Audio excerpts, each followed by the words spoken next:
रुद्रपुर की घटना पर ADG law and order AP Ayushman ने बताया कि नर्स के साथ हुई दुर्घटना बेहद चिंताजनक। पुलिस ने गंभीरता से लेते हुए आरोपी को किया गिरफ्तार।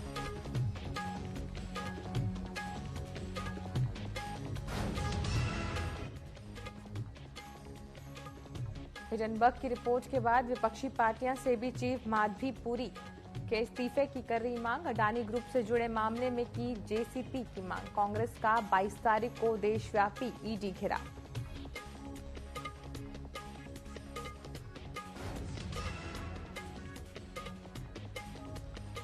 मानसून सत्र के लिए राज्य सरकार की सभी तैयारियां पूरी। विधानसभा अध्यक्ष ने बताया सत्र को लेकर सभी तैयारियां पूरी। मानसून सत्र 21 अगस्त को शुरू होगा। ये सत्र 23 अगस्त तक चलेगा।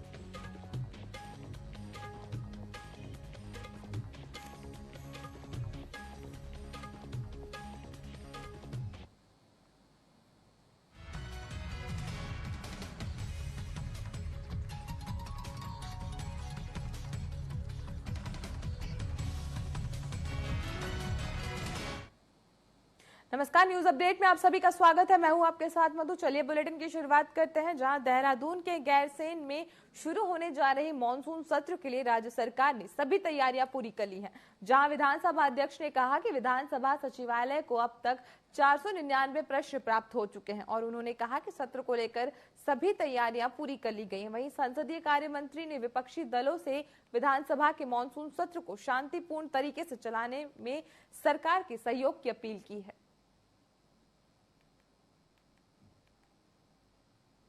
तैयारी हमारी पूरी है, क्योंकि व्यवस्था की दृष्टि से विधानसभा सचिवालय काम कर रहा है। जहां वहां अंदर प्रश्नों की बात आएगी, हम लोग पूरी तरह से तैयार हैं। मैं उम्मीद कर रहा हूं कि ये सत्र बहुत अच्छा होगा और पक्ष के साथ साथ मैं विपक्ष से तमाम उन माननीय विधायकगणों से, विशेषकर हमारे साथियों से मैं आग्रह कर रहा हूं कि हमारा ये जो सत्र बहुत दिनों बाद हो रहा है उसको सौहार्दपूर्ण तरीके से वो उसमें संपन्न कराने में अपना बहुमूल्य योगदान देंगे। ठीक है। हिडनबर्ग की नई रिपोर्ट आने के बाद से विपक्षी पार्टियों ने सेबी चीफ माधवीपुरी बुच के इस्तीफे और अडानी ग्रुप से जुड़े मामले में जेपीसी की मांग कर रहे हैं, जिसे लेकर कांग्रेस आगामी 22 तारीख को देशव्यापी ईडी घेराव करेगी। बता दें कि उत्तराखंड प्रदेश अध्यक्ष करण मेहरा ने कहा कि सरकारी पैसों से सरकारी संपत्तियों को खरीदने का काम चल रहा है। हमारे ही संपत्तियों को कमजोर कर अडानी ने संपत्तियों को खरीद रहा है। तरीका है काम करने का। सरकारी पैसे से सरकारी संपत्तियां खरीदने का जो एक क्रम चल पड़ा है इस देश में, हमारे बैंक्स लोन दे रहे हैं, हमारी संपत्तियों को कमजोर करके उनको खरीदा जा रहा है अडानी के द्वारा। तो ये जो चल रहा है ये ज्यादा समय तक चलने वाला नहीं है। हमारी सरकार आएगी, हम इस सब चीज को उल्टा कर देंगे, पलटने का काम करेंगे। और जिस तरीके से सीबीआई और ईडी का बेजा इस्तेमाल भारतीय जनता पार्टी की सरकार विपक्ष के लिए कर रही है एक टूल के रूप में, उसका हम विरोध करेंगे। 22 तारीख को राष्ट्रव्यापी आंदोलन है। हर राज्य में जहां जहां ईडी के दफ्तर हैं उन ईडी के दफ्तरों का घेराव किया जाएगा और आगे की रणनीति जल्द ही हम आप लोगों से खुलासा करेंगे। खटोला में स्वतंत्रता दिवस के मौके पर पीरामल फाउंडेशन ने जन जागरूक अभियान के तहत शिविर लगाकर मृत शक्ति के स्वास्थ्य के प्रति जागरूक कराया। इस दौरान जेई आशीष भटनागर ने स्वतंत्रता दिवस की बधाई देते हुए कहा कि नीति आयोग 15 अगस्त और 2 अक्टूबर को जन जागरूक अभियान चलाया जाता है, जहां बेहतर शिक्षा और स्वास्थ्य को लेकर ग्रामीणों को जागरूक किया जाता है। नीति आयोग के द्वारा संपूर्णता अभियान भी चल रहा है, कि आगे जुलाई, अगस्त, सितंबर, यानी कि 30 सितंबर तक की, जिसके लिए हमारे जो है ब्लॉक के भी 6 मानक हैं और पूरे जनपद के 6 मानक हैं, जिनको हमें सैचुरेट करना है हमारे 30 सितंबर तक। तो अभी उसी के साथ में हम लोग पंचायत के साथ अलाइंड करते हुए इसको भी सैचुरेशन की ओर लेकर के जाए। जो माननीय प्रधानमंत्री जी के द्वारा स्वप्न देखा आकांक्षी ब्लॉक के अंतर्गत जो गांव, जो ग्राम पंचायत पिछड़ी हैं, उन ग्राम पंचायतों में शिविर के माध्यमों से, कैंपों के माध्यम से एक निम्न से लेके सूक्ष्म से लेके जो समस्याएं हैं, उन समस्याओं को आधिकारिक तौर पर गांव-गांव में जाकर सुनकर उसका समाधान करना उनका प्रथम उद्देश्य है। उत्तराखंड में राज्य के सभी जिलों में मिलावटखोरों के खिलाफ अभियान चलाया जा रहा है। देहरादून में खाद्य सुरक्षा और औद्योगिक प्रशासन विभाग में अधिकारी अलग अलग चेक पोस्ट पर दूसरे राज्य से आने वाली गाड़ियों की चेकिंग कर रहे हैं। बता दें कि प्रदेश में 4 धाम यात्रा और पर्यटन गतिविधियों के साथ त्योहारों को देखते हुए खाद्य सुरक्षा और औषधि प्रशासन विभाग की ओर से कार्यवाही की जा रही है।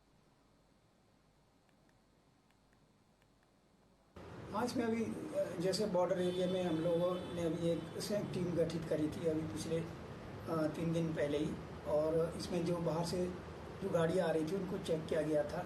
और इसमें हमारे साथ ऑडिट की भी टीम थी, साथ में ऑडिट अलग जो सेंटर की ऑडिट है उनमें, तो उसमें हम लोगों ने सैंपल भी लिए और इससे पहले भी हम लोगों ने कार्रवाई करी है और काफ़ी मात्रा में जैसे नष्ट भी करवाया है पनीर को, और केस भी दर्ज है लगभग। अभी ये हमारे जो है अभी 1-2 साल के अंदर जो हम लोगों ने क्रिमिनल केस दर्ज करे हैं, इसमें लगभग 23-24 मुकदमे दर्ज हुए हैं।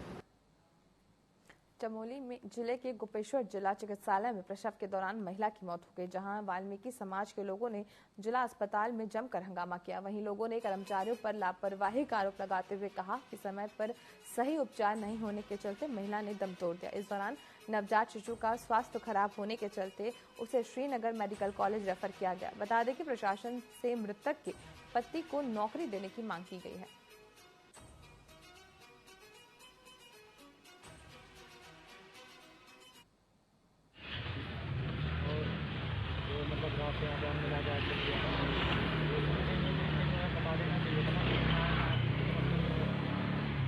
सुबह के नंबर में नॉर्मल डिलीवरी होने के बाद में बात की जाए तो ऐसा कैसे, और हमारी जो मांगे पूरी करनी पड़ेगी।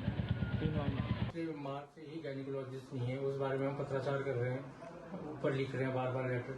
और दूसरा परसों डीएम सर आए थे, उनको भी ये बात हमने बताई थी।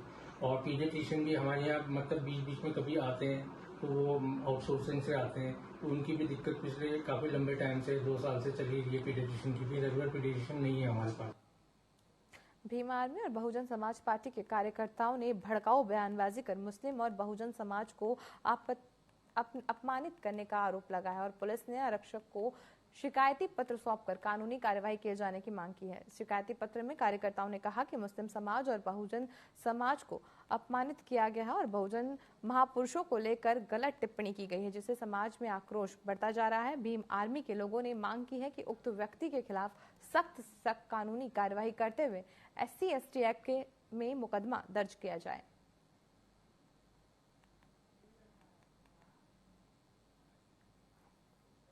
आग ला दीजिए, बम से उड़ा दीजिए, हमारा कहीं से कहीं कोई मतलब नहीं। पर हिंदुस्तान के अंदर जो मुसलमान है उनके ऊपर लगातार जिस तरीके से गलत शब्दों का इस्तेमाल किया जाता है वो सरासर गलत है। भीम आर्मी और अम्बेडकर सेना का मैं प्रदेश अध्यक्ष होने के नाते मैं बता देना चाहता हूँ कि जो गलत शब्दों का इस्तेमाल करेगा वो सरासर गलत है। मैं एडिशनल SP साहब को हमने ज्ञापन तहरीर दी है कि जिसमें उस व्यक्ति के खिलाफ तहरीर दी है और उसको मुकदमा दर्ज होना चाहिए, वो जेल जाना चाहिए। जो भी गलत शहर का माहौल खराब करेगा, ये पांडवों की नगरी है, हिंदू मुस्लिम सिख ईसाई आपस में भाई भाई, उसके प्रतीक है काशीपुर शहर। आज तक कभी शहर के अंदर न कोई बात हुई है न होगी।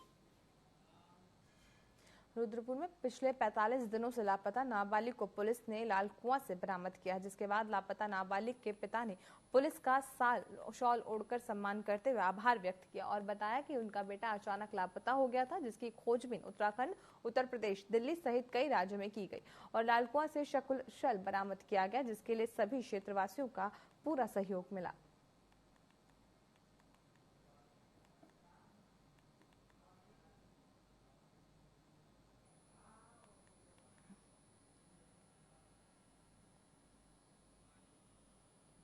मेरा बेटा हमजा बेग जो लगभग करीब 1.5 महीने से लापता था घर से, और हमने इसको कोई कसर नहीं छोड़ी ढूंढने में। बहुत दूर दूर तक ढूंढा, पास तक ढूंढा, लाल कुआं, हल्द्वानी, देहरादून, कटरा, कासगंज तक, एटा, दिल्ली, बदायूं, अजमेर, राजस्थान, जैसलमेर, ढूंढने के बाद जहां तक है मैंने और मेरी टीम, मेरे भाई, मेरे दोस्त, मेरे चाचा, मेरे मामा, मेरा पूरा मोहल्ला, पूरा शहर मेरे साथ था लगा हुआ, और कुछ ऐसी जगह नहीं छोड़ी जहां हम लोगों ने देखा नहीं। और हर बंदे ने मेरी सपोर्ट करी, हर एक ने मेरी सपोर्ट करी। लाल कुएं वालों ने, चाहे लाल कुएं की बात हो, हल्द्वानी की बात हो या काठगोदाम की बात हो, यहाँ के लोग इतने बढ़िया हैं, मेरी बहुत सपोर्ट करी है। उत्तराखंड के रुद्रपुर में एक नर्स के साथ दुष्कर्म और हत्या के मामले में ADG law and order AP Ayushman ने बताया कि नर्स के साथ हुई घटना बेहद चिंताजनक है। इस घटना को पुलिस ने गंभीरता से लेते हुए आरोपी को गिरफ्तार कर लिया। वहीं महिला सुरक्षा को देखते हुए हमने प्रत्येक थाने में महिला हेल्प डेस्क की व्यवस्था की है। साथ ही पुलिस कामकाजी महिलाओं से अपील करते हुए गौरा देवी ऐप का इस्तेमाल करें ताकि महिलाओं की सुरक्षा का समाधान किया जा सके।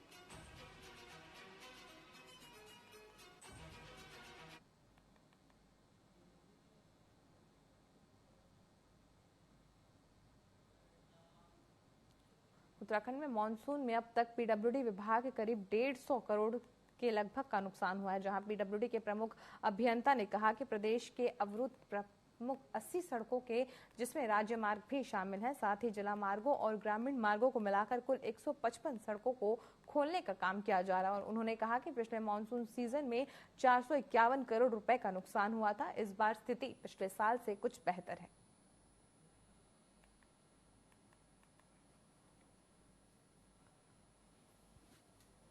पहले से हम बेहतर स्थिति में आ गए हैं और आज हमारी पीडब्ल्यूडी की मॉर्निंग रिपोर्ट के हिसाब से कुल 80 सड़कें बंद हैं और जबकि ये आंकड़ा पिछले सप्ताह जो है 150 तक जाता था। और उसमें जो 80 सड़कें उसमें 10 बाई चांस जो है स्टेट हाईवेज हैं और बाकी आपकी विलेज रोड, एमडीआर, ओडीआर हैं। और पीएमजीएसवाई की भी लगभग 75 सड़कें बंद हैं। टोटल 175 सड़कें, 155 सड़कें पूरे स्टेट में बंद हैं। और इसमें से हमारी जो स्टेट हाईवे हैं, मैं उनका विवरण दे दूं, जो 10 स्टेट हाईवे हैं वो 8 आज शाम तक और 1 कल तक खुल जाएगी। एक सड़क में थोड़ा सा ब्रीच वैसा है, उसमें थोड़ा समय लगेगा, बाकी मेजॉरिटी सड़कें आज शाम तक खुल जाएंगी। हरियाणा में सैनिक कल्याण मंत्री जम्मू कश्मीर में आतंकवादियों से मुठभेड़ में शहीद हुए 48 राष्ट्रीय राइफल के कैप्टन दीपक सिंह की अंतिम यात्रा में शामिल हुए, जहां उन्होंने शहीद के पार्थिव शरीर पर पुष्प चक्र अर्पित कर उन्हें भावपूर्ण श्रद्धांजलि देते हुए अंतिम विदाई दी। वहीं उन्होंने परिजनों से मुलाकात की। इस दौरान जिलाधिकारी, एसएसपी सहित कई लोग उपस्थित रहे।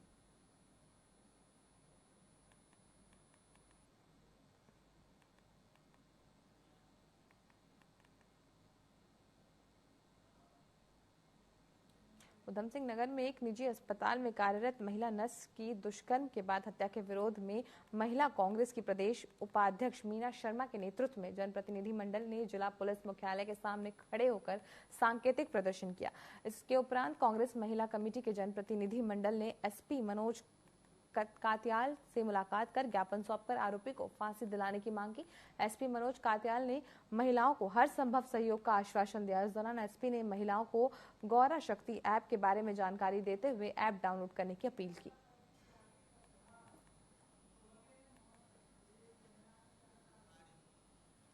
सबसे मिलने आए हैं, उनसे कहना चाह रहे हैं कि हमारी देवभूमि उत्तराखंड में जिस तरह से इस तरह की घटनाएं बढ़ रही हैं, ये महिलाओं के लिए भी और सभी के लिए बड़ी चिंता का विषय है। जो महिला सुरक्षा के लिए कानून बने हैं और इस तरह के दोषियों को सख्त से सख्त कार्रवाई होनी चाहिए कि जिससे दूसरा व्यक्ति इसकी पुनरावृत्ति ना करे। आरोपी को फांसी की सजा मिलनी चाहिए। अगर उसको फांसी की सजा मिलेगी तभी दूसरा इस तरह से आरोप करने से डरेगा। यहाँ रुकते एक छोटे से ब्रेक के लिए, जल्द हाजिर होंगे।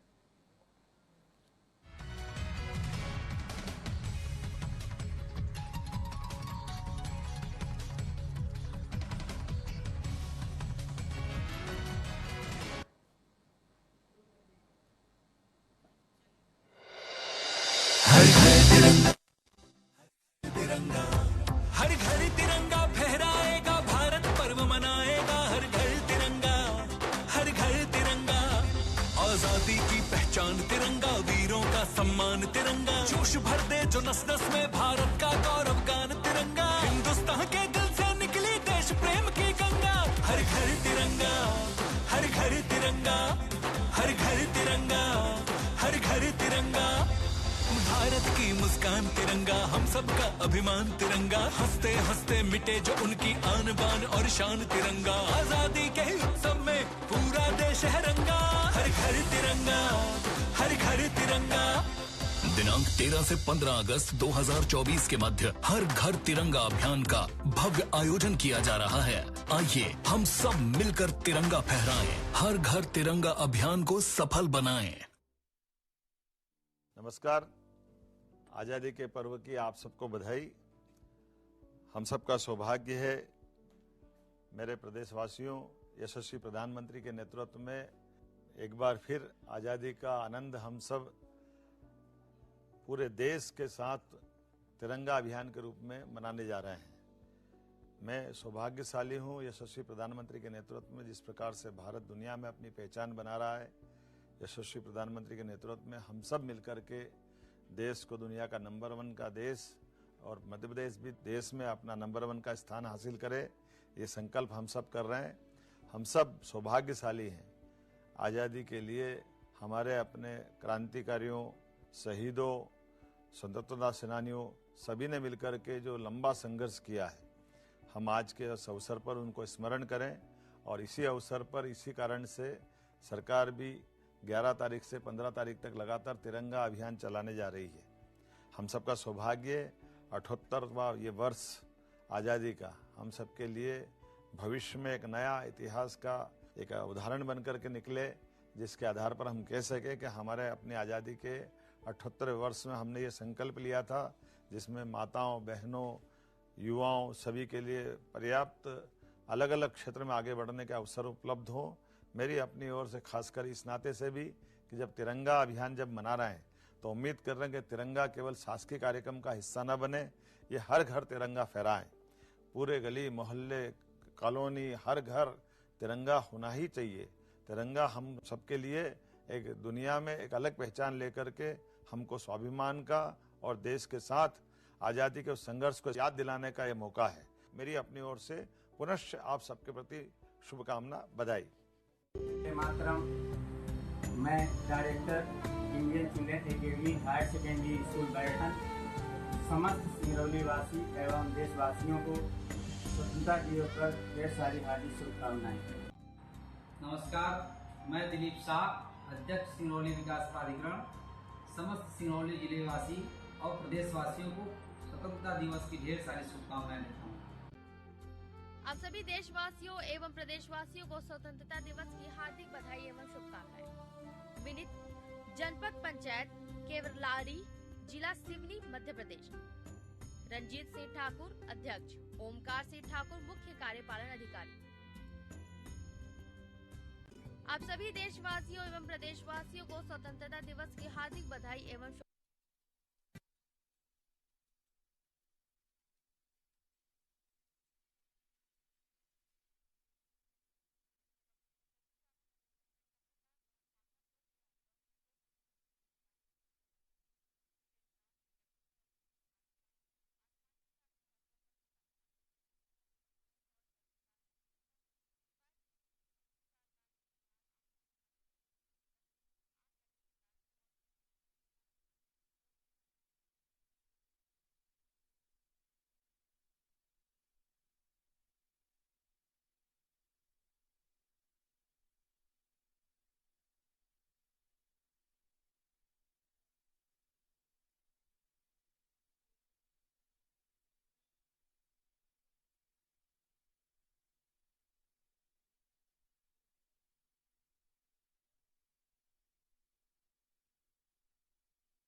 समाज, हिंदू समाज बांग्लादेश भी जाने को तैयार है और बांग्लादेश में जो हिंदू हैं वो अपने को अकेला महसूस न करें कि जो पूरा हिंदुस्तान का हिंदू, क्या विश्व का हिंदू एक है। हिंदू कभी अलग नहीं हुआ था। जब हिंदू जागेगा, अगर हिंदू जाग गया तो कोई संभाल नहीं पाएगा।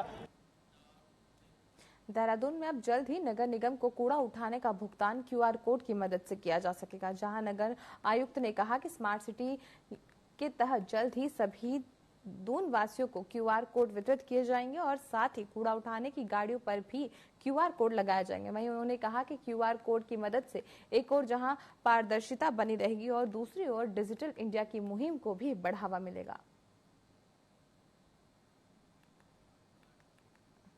देखिए, ये प्रोजेक्ट स्मार्ट सिटी के सहयोग से नगर निगम कर रहा है। इसमें सभी घरों को एक QR कोड दिया जाएगा, साथ ही गाड़ियों को भी QR कोड दिए जाएंगे। जिस घर से भी गाड़ी कूड़ा उठान करेंगी उसका QR कोड स्कैन होगा। जहाँ से कूड़ा नहीं उठेगा उसकी हमको तत्काल सूचना मिल जाएगी। इससे बेटर मॉनिटरिंग सुनिश्चित हो पाएगी। तो सर, इसमें पारदर्शिता और इसमें जो रेवेन्यू कलेक्शन है, क्या उसमें भी बढ़ोतरी होगी? बिल्कुल होगी और उस QR कोड को हम कुछ समय पायलट प्रोजेक्ट करने के बाद जनता के लिए भी खोल देंगे ताकि सभी लोग देख पाएँ कि गाड़ी कूड़ा उठा रही हैं अथवा नहीं उठा रही हैं।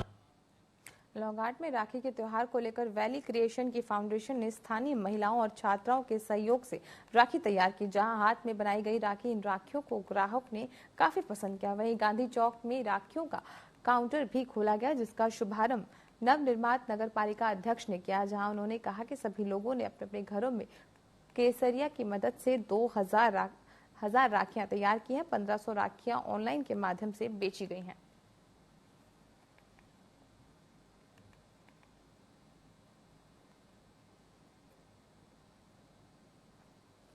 Man cannot live by bread alone. He has a mind which needs food for his thought. मनुष्य को जीने के लिए रोटी नहीं चाहिए, उसके पास दिमाग है जिसे विचारों की भोजन की आवश्यकता है। इसी थॉट को ध्यान में रखते हुए मेरे मन में विचार आया कि कुछ काम ऐसा क्यों न किया जाए जो स्वयं के लिए भी कार्य कर सकता है और हमारे साथ जो बहनें हैं, जो महिलाएं हैं, उनके लिए भी ये काम कर सकता है। इनके द्वारा एक उदाहरण पेश किया गया है कि स्वयं से रोजगार और साथ ही साथ अन्य महिलाओं को भी रोजगार देने का इनके द्वारा प्रयास किया गया है। और वैली क्रिएशन के नाम से इन्हें एक समूह बना रखा है, जिस समूह की बहनों द्वारा अभी रक्षाबंधन को देखते हुए कॉटन की राखियाँ बना रखी हैं जो मार्केट में धूम मचा रही हैं। न्यूज अपडेट में फिलहाल के लिए इतना ही। अब बने रहे TV24 के साथ। नमस्कार।